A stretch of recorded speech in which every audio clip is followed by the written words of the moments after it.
Buenos días, bienvenidos una vez más a este programa El Día. Con ustedes hoy Indira Suero, Germán Marte y David Álvarez. Nuestra compañera Edith, pues lamentablemente como secuelas del COVID que padeció en estas semanas, pues no se sentía muy bien en el día de hoy, y aquí estaremos nosotros tres, al pie del cañón, como siempre dice Germán. Eso le toca al pie del cañón. Germán, me adelanté yo.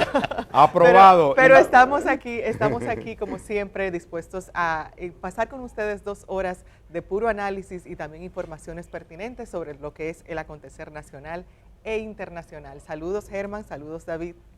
Muy buenos días. Germán, ¿te diste cuenta que a Indira viene de amarillo y la ponen con amarillo de fondo también? Yo no pensaba sentarme aquí hoy. 4%. yo qué malo, qué malo. Bueno, hay que recordar que este programa con Uchi Lora, con Patricia Solano, con Amelia de Shams y con todo ha sido parte de esa lucha, o fue parte importante de esa lucha por el 4% para la educación. Así es que ese amarillo, genial. Yo creo que fue un triunfo de la sociedad dominicana. Hay que seguir vigilando para que se invierta de manera adecuada. Y estoy aquí, Indira, es verdad, al pie del cañón, y más después de una avena que me preparó mi hermana María anoche. Eso era preparándote para hoy. David, sí. ¿Cómo estás? Muy bien, yo quisiera enfatizar algo que dije al inicio del programa. El tema del polvo del Sahara sigue afectando a la isla, a las ciudades dominicanas. Por favor, préstenle mucha atención. Hay varios casos de niños, de ancianos, de personas con asma que están siendo afectados. Incluso algunas personas creen que están teniendo problemas de salud de otro tipo y a lo mejor están siendo afectados precisamente por el polvo del Sahara. Préstenle mucha atención, cuidado al salir. Y aunque miren qué cosa más curiosa, la misma mascarilla que nos sirvió para el COVID también sirve para prevenir el tema del polvo del Sahara en cierta medida. Entonces presten atención a ese detalle cuando salgan en el día de hoy. Sí, muy importante, David, que tengamos en cuenta todo lo que tiene que ver con el clima y cómo nos afecta estos cambios climáticos que cada día más van a incidir en nuestras vidas, lamentablemente. Así que mucha atención a eso. Hay un tema que vamos a empezar con este tema porque pienso que llama mucho la atención tanto de los dominicanos aquí en República Dominicana como de esa comunidad que siempre nos sintoniza a través del programa El Día en nuestra emisión de YouTube. Así que estoy hablando del caso del bodeguero José Alba. David y Germán, no sé si ustedes, imagino también, bueno, sí. Ahí vemos un video que justamente sobre José Alba. Es un bodeguero un bodeguero dominicano que vive desde hace un buen tiempo en Estados Unidos, y él lamentablemente el 1 de julio se vio envuelto en una situación que nadie quisiera verse envuelto, y fue que una persona, una señora afroamericana, fue con su niña a la bodega en la que él trabajaba, y pues hubo una especie de forcejeo porque ella llevaba una tarjeta que usan mucho allá, una tarjeta de racionamiento que le ponen una comida y demás, y pues lamentablemente hubo un forcejeo porque la tarjeta no tenía fondos. Entonces ahí ella alega que José Alba pues le quitó una papita, porque todo esto viene a una fundita de papas que ella intentó comprar, no tenía fondos. Entonces ella dice que José pues le arrebató la funda de papitas de mano de su hija. Entonces lo que pasó luego de ese forcejeo entre ella y José Alba fue que ella llamó a su novio, un afroamericano llamado Austin Simon, que pues lamentablemente fue con un arma blanca. De acuerdo a lo que se ve en los videos, hay grabaciones de este hecho, y pues intenta atacar a José Alba, él se defiende, y pues el señor Austin Simon resulta muerto.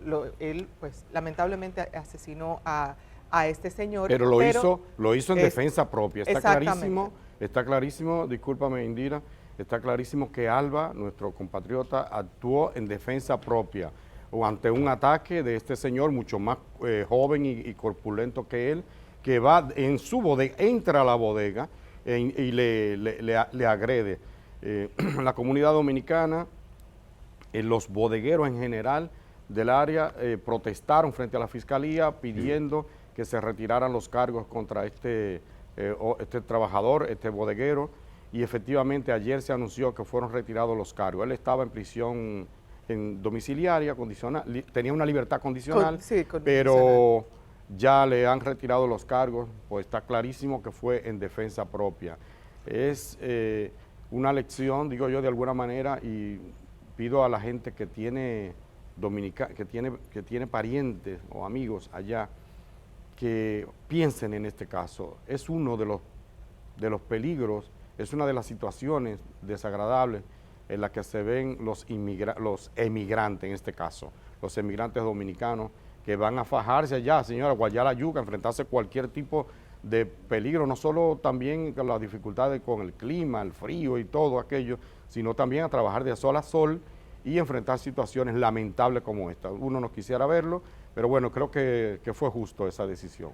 Si te fijas bien, Germán, Indira, pues hay la evidencia del video que efectivamente lo que estaba era defendiéndose. Sí, defendiendo. Y en segundo lugar, la solidaridad de los dominicanos bodegueros en la ciudad de Nueva York que presionaron sobre el tema. Esto nos debe llamar la atención porque aquí muchas veces pequeños grupos racistas, cuando hay un tema relacionado con haitianos migrantes acá, tratan de que eso sea resuelto de manera violenta o desconociendo los derechos. Ojo, miren cómo nos solidarizamos con un compatriota que pasa algo así en Nueva York. Aprendamos a ser más tolerantes acá con los migrantes, legales o ilegales, eso no importa. Porque igual que nos sentimos contentos de que eso se haya resuelto, no podemos al mismo tiempo tener aquí una medida diferente y tratar a migrantes legales o ilegales, haitianos, venezolanos, lo que sea, como si no tuvieran derecho. Ojo al dato, miren qué bien nos sentimos cuando vemos que un compatriota logra superar una dificultad aplicándole la ley en Estados Unidos. Y algo también a propósito, David, de lo que mencionas de los migrantes, es que esto también nos deja en cierto modo un análisis que yo diría que hay que hacer, y es cómo, porque a las protestas que realizaron los bodegueros, varios bodegueros allá en Estados Unidos, realizaron protestas por lo que fueron las decisiones que tomó la Fiscalía, en este caso, en el caso de José Alba, pero era principalmente porque a él se le puso un cargo que fue una fianza de $250,000, que es una fianza que en casos similares no se ha puesto un monto tan alto. Fue demasiado alto. Lo iban a quebrar. Esto, sí, y era demasiado para un bodeguero, un migrante bodeguero en Harlem, uno de los sitios más pobres de esa zona de Estados Unidos. Y esto también nos llama la atención porque justamente esta fianza tan alta que no se había puesto anteriormente a un caso similar, nos habla mucho de cómo el sistema penal y judicial en Estados Unidos maneja lo que son los migrantes, los latinos, también los mismos afroamericanos, enfrentan mucha discriminación en todo lo que es el sistema penal y judicial en Estados Unidos, ni decir de otros ámbitos que también enfrentan discriminación. Y aquí vemos el caso de un bodeguero dominicano, una persona que salió de aquí con ganas de mejoría, la bodega ni siquiera es suya, pertenece a un africano también, o sea que vemos que es una persona que ha trabajado duro y que lamentablemente se encontró en esta situación, primero por ser migrante y también el hecho de ser una persona pobre. Cierto, y una buena noticia ya en el plano local es que el presidente Luis Abinader anunció ayer, yo creo que una noticia que muchos, bueno, todos hemos celebrado, y es que va a posponer o a suspender una especie de reajuste en la tarifa, que es un aumento en la tarifa eléctrica que ya alcanza el 48%. La gente está con el grito al cielo porque los salarios son bajitos aquí, y entonces tú tienes, incluso los pequeños comerciantes, la gente de clase media, que yo le digo media clase muchas veces, es lo que somos muchos de nosotros, porque tú tienes que tener un estatus que no con brega, ¿no? Trabajando duro. Entonces, cuando te aumentan los combustibles, que está casi a 300 pesos, y luego te aumentan la tarifa eléctrica todos los meses, pim pam, que dice un 48%, para gente que se la han triplicado, ciertamente. Claro. Las EDES deben revisar eso. El presidente tomó una medida que a mí me parece inteligente, me parece sensata, en un panorama, no hay que olvidarlo, bastante caldeado, no aquí, sino a nivel mundial. Miren lo que pasa en Alemania, la gente temerosa, qué va a pasar en el invierno, con el corte de gas, el aumento de la tarifa.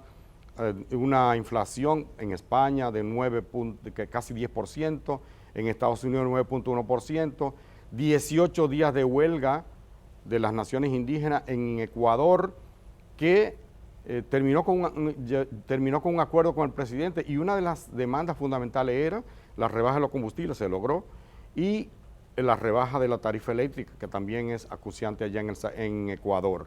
En Panamá ahora mismo hay una huelga general y tiene que ver mucho con el alza de los costes de la electricidad y otros servicios y bienes.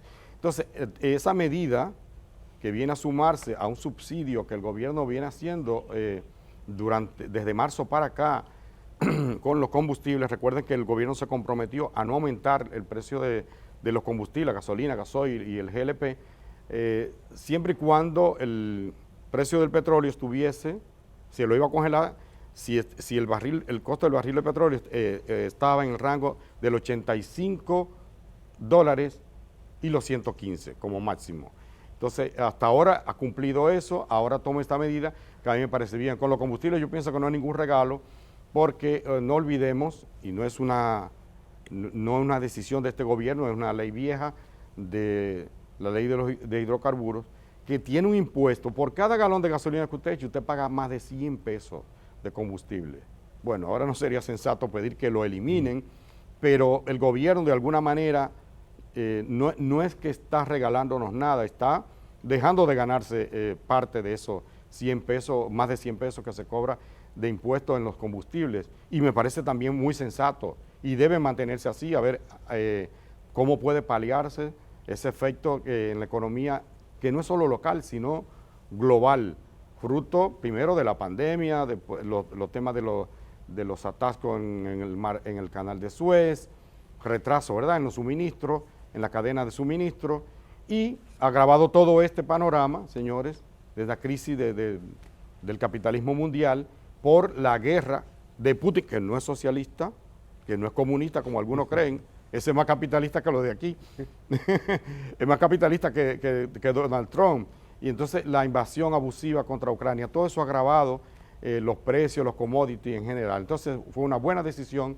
del presidente que se anunció ayer de frenar esta escalada. Muy bien, déjame dar otro aspecto Dale. de ese análisis que usted está haciendo, Germán, muy correcto. Recuérdense que hubo un pacto eléctrico acordado en el CES, y en ese pacto eléctrico se acordó ir desmontando el subsidio, porque esa es la historia que hay que conocer de por qué el gobierno ha estado liberalizando los precios de la energía eléctrica, para que la gente pague efectivamente lo que consume. Y se están sintiendo, o sea, la gente está sintiendo de repente que se le dispara la luz, incluso a niveles demasiado elevados por el precio de los combustibles. Entonces, el gobierno, fue correcta la decisión de parar ese proceso, pero el gobierno, ya lo anunció el mismo presidente Luis Abinader, tiene que volver al CES, es decir, hay que volver a ese encuentro en el CES entre los diferentes sectores para reformular ese pacto eléctrico, porque nadie fuera de su sano juicio puede negar que no eran las circunstancias cuando se firmó el pacto eléctrico, no son las mismas circunstancias que ahora. Con el precio en que se ha disparado el combustible, seguir liberalizando, ir eliminando el subsidio, lo que va a provocar una presión social terrible, que ya, como decía Germán, lo están viviendo sociedades como la ecuatoriana, la panameña y otras más que irán en camino. Entonces yo creo que eso es fundamental. En Alemania están permitiendo volver a utilizar carbón. Sí. Alemania, que era sigue siéndolo todavía, uno de los punteros en cuanto al uso de energías alternativas, pero con la imposibilidad, decidido por ellos, de no comprarle combustible a Rusia, se están viendo obligados a volver a usar carbón y plantas de carbón. O sea, el contexto no está para aplicar al pie de la letra el pacto eléctrico tal como se acordó. No, el momento no es el adecuado. Ahora, el gobierno no basta con que diga que lo detiene, tiene que volver al CES, porque si no, no seamos tontos, los diferentes partidos políticos y sectores van a comenzar a cuestionar que una decisión acordada de repente el gobierno la cambia. Tenemos, David, en el chat, justamente las personas están comentando a propósito de este tema y tenemos, por ejemplo, a Henry Sánchez que dice, a mí me aumentó la tarifa en un 58.26%. Henry está llevando cuenta del aumento de la tarifa y sí hemos visto este descontento generalizado en la población, especialmente en zonas fuera de Santo Domingo. Por ejemplo, tenemos en Santiago, Puerto Plata y demás personas que han amenazado con movilizarse ante los altos precios de lo que es la tarifa eléctrica. Sí hay un punto que pienso que tenemos también que analizar un poco y sería las preocupaciones que tienen algunos economistas por este tema de los subsidios que está asumiendo el gobierno, tanto con los combustibles. También hay que recordar que asumió subsidios al trigo, también a fertilizantes, a arroz, y en este caso ahora con el tema de la energía eléctrica. Entonces algunos economistas dicen, bueno, ok, se están realizando esto, el gobierno está asumiendo esa carga, pero ¿hasta dónde, hasta qué tope podría llegar el gobierno asumiendo estas cargas? Porque no hay que obviar tampoco que estamos en una situación que es la que está provocando justamente el alza de muchos precios. Hay que pensar, venimos de la pandemia, que todavía nos encontramos en la pandemia, con todo lo que significó, y también el tema de la guerra Rusia y Ucrania, que muchas veces uno dice, bueno, pero yo estoy yendo al supermercado y estoy comprando menos, pero entonces me dice que eso tiene que ver con Rusia y con Ucrania, pero yo lo estoy viviendo aquí. Entonces, bueno, hay que examinar esos aspectos, pero también hay que ver hasta dónde, hasta qué punto el gobierno realísticamente puede asumir esos subsidios. Hay algo que decía la nota que emitió la presidencia ayer, anunciando esta decisión del presidente Luis Abinader, y decía, hemos asumido estos subsidios y hemos dejado de hacer hospitales, un hospital que vale 30,000 millones de pesos que podríamos dedicar a los hospitales. Sí, lo mencionaban ahí. Entonces uno piensa, bueno, el gobierno no un hospital. No, hospitales. El gobierno está asumiendo estos subsidios, pero al mismo tiempo está al tomar este tipo de políticas monetarias, está dejando de realizar algunas acciones que también son importantes en nuestro país. Entonces vamos a ver hasta dónde podemos llegar con el gobierno asumiendo eso. Por otro lado, también, bueno, aprovechar para felicitar al Banco BHD, que justamente como parte de sus actividades de conmemoración del 50 aniversario de su fundación, pues inauguró un nuevo centro de operaciones. Este centro de operaciones se llama, está justamente, queda completado con este centro el Campus Financiero BHD. Fue ayer el acto que realizaron, un acto encabezado por el presidente Luis Abinader y Luis Molina Achecar, que es presidente del Banco BHD, que hace poco también pues ya tiene un solo nombre, porque antes estaba compartido con el BHD León, pero ahora pues justamente a propósito de este aniversario, su 50 aniversario de fundación, pues celebró esta actividad y también está realizando esta serie de cambios. Es importante destacar que tanto el BHD León, BHD y otros bancos más, están haciendo grandes esfuerzos en el país por tratar de introducir tecnología que permita servicios financieros electrónicos, virtuales, que sean más ágiles. Recuérdense que hace unos años una transferencia, un tema de un cheque de un banco a otro, eso llevaba una semana y pico. De repente ya estamos notando que hay una mayor agilidad. El sistema bancario dominicano se está poniendo al día con todo lo que es tecnología, lo está haciendo permanentemente, y esto que inauguraron ayer, y lo destacaban en una nota de prensa. El edificio y Fintech también anunció.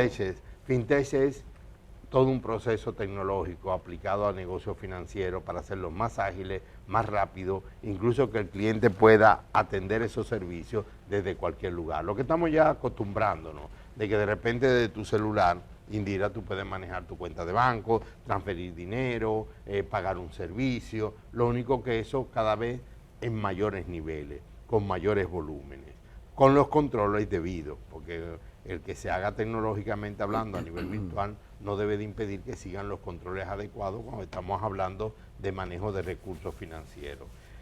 Entonces, en la otra noticia importante, y yo quisiera como que la comentáramos a fondo, yo sé que Indira tú estás muy enterada en ese tema, pero también Germa, es el tema de la trata de personas. Estados Unidos, lamentablemente, muchas veces se abroga el derecho de estar evaluando a otras sociedades. La policía del mundo. Sí, la policía del mundo, en cuanto a derechos humanos, en cuanto a varios temas. Ahora, eso no nos puede llevar a desconocer que efectivamente esto que ellos nos están planteando sobre el problema de la trata de personas en República Dominicana es un problema serio y debemos de prestarle atención, no para complacer a Estados Unidos, sino que nosotros como sociedad merecemos que haya un sistema adecuado de control que permita que no ocurra trata de personas, ya sea vinculado a migración, ya sea vinculado a prostitución, ya sea vinculado a trabajo esclavizado, o sea, todo lo que tiene que ver con trata de personas. Es un tema tan relevante que incluso el Papa Francisco, el actual pontífice, ha planteado varias veces que en el siglo XXI sigue existiendo esclavitud, vinculado precisamente a esos procesos de trata de personas. ¿Qué tú piensas, Germán? Sí, me parece que es un tema global y esta mafia es una de las que más, el tráfico, la trata de personas y el tráfico de personas, es una de los crímenes que más dinero generan en el mundo, junto con el tráfico de armas, con las farmacéuticas y con las drogas. La trata de personas es el tercer o cuarto renglón que más dinero mueve en el mundo. Ahora no tengo la cifra, pero es bastante. Entonces yo creo que Estados Unidos reconoce el esfuerzo, yo creo que sí, que República Dominicana ha hecho algún esfuerzo en ese sentido. Hay que ver y hay que continuar en esa tesitura, no porque lo diga el tío Sam, sino porque es un asunto de ley, es un asunto de derechos humanos, es un asunto de, bueno, que hay que regularlo, porque a través de ahí, usted sabe la cantidad de gente que ha muerto, por ejemplo, y yo exhorto de nuevo a los televidentes, a los dominicanos, a que no lo hagan. La cantidad de dominicanos, haitianos y de otras nacionalidades que han muerto cruzando el Canal de la Mona. Usted sabe la cantidad de gente que muere en el desierto de... Ahora que se están yendo por el tarpón de Darién. Exacto, en esa selva entre Colombia y Panamá. Usted sabe la cantidad de gente que muere asfixiado, ahora lo hemos visto, pero eso ha pasado montones de veces, tratando de ingresar por México, atravesando el desierto. Eso es una cosa terrible y nadie responde por eso, porque Germán, si una yola zozobra y se mueren 13 y se mueren 40 y se mueren 17, ¿a quién tú le reclamas?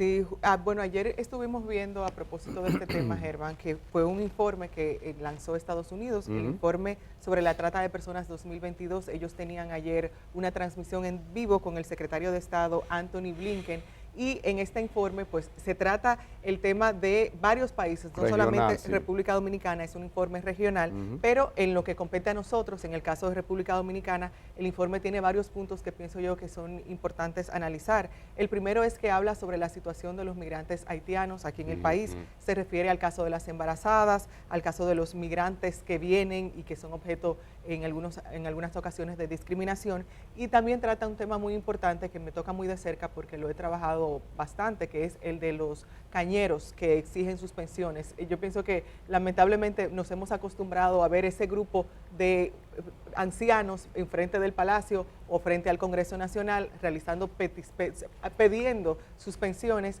y pues lamentablemente es un caso que hay muchos intereses envueltos y que no se ha resuelto, aunque sí el gobierno ha anunciado una serie de medidas, pero estas medidas pues no llegan necesariamente a quienes tienen que llegar, que en el caso de los cañeros haitianos.